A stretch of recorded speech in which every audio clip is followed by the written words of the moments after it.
আসন পুনর্বিন্যাস বিজেপির নয়া কিস্সা এই নিয়ে শুরু হয়েছে তীব্র রাজনৈতিক বিতর্ক। বাংলায় বিধানসভা আসনে বড় পরিবর্তনের ইঙ্গিত মিলছে। কেন্দ্রের ডিলিমিটেশন পরিকল্পনা বাস্তবায়িত হলে 294 আসনের বর্তমান কাঠামো বদলে গিয়ে 2031 সালে তা বেড়ে হতে পারে প্রায় 441। ফলে আসন্ন নির্বাচনই হতে পারে এই ফরম্যাটে শেষ ভোট।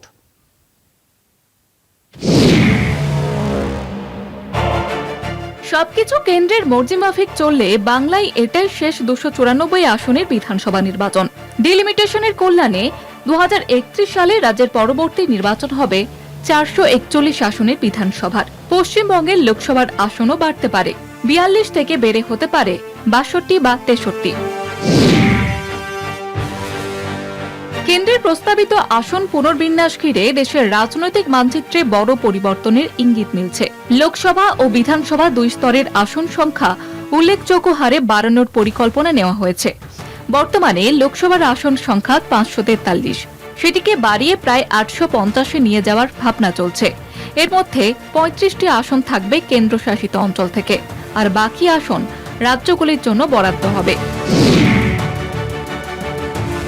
এই পুনর্বিন্যাসের সূত্র নিয়ে শুরু হয়েছে বিতর্ক। একটি সূত্র বলছে 2011 সালের জনগণনার ভিত্তিতে আসন বাড়ানো হতে পারে, যা হলে জনসংখ্যা বৃদ্ধির হারের কারণে উত্তর ভারতের রাজ্যগুলি তুলনামূলকভাবে বেশি সুবিধা পেতে পারে। অন্যদিকে দক্ষিণ ও পূর্ব ভারতের রাজ্যগুলির আশঙ্কা এতে তারা বঞ্চিত হতে পারে। তবে আরেকটি সম্ভাব্য সূত্র অনুযায়ী এই জটিলতা এড়িয়ে বর্তমান আসনের উপর প্রায় 50% বৃদ্ধি করা হতে পারে। কেন্দ্রের হিসাব অনুযায়ী পশ্চিমবঙ্গের লোকসভার আসন 42 থেকে বেড়ে 62 বা 63-তে পৌঁছাতে পারে। একইভাবে বিধানসভা আসনেও বড় বৃদ্ধি আসছে। বর্তমানে পশ্চিমবঙ্গ বিধানসভায় 294টি আসন রয়েছে।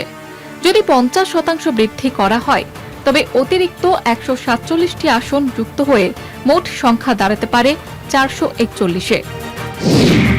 কেন্দ্রের লক্ষ্য 2029 সালের মধ্যে এই পুনর্বিন্যাস কার্য করা। ফলে বর্তমান 294 আসনের ভিত্তিতে আসন্ন বিধানসভা নির্বাচনই শেষ হতে পারে। 2031 সালে 441 আসন সংখ্যা নিয়েই নির্বাচন অনুষ্ঠিত হওয়ার সম্ভাবনা জোরালো। কনাদ দাশগুপ্তের রিপোর্ট, কলকাতা টিভি।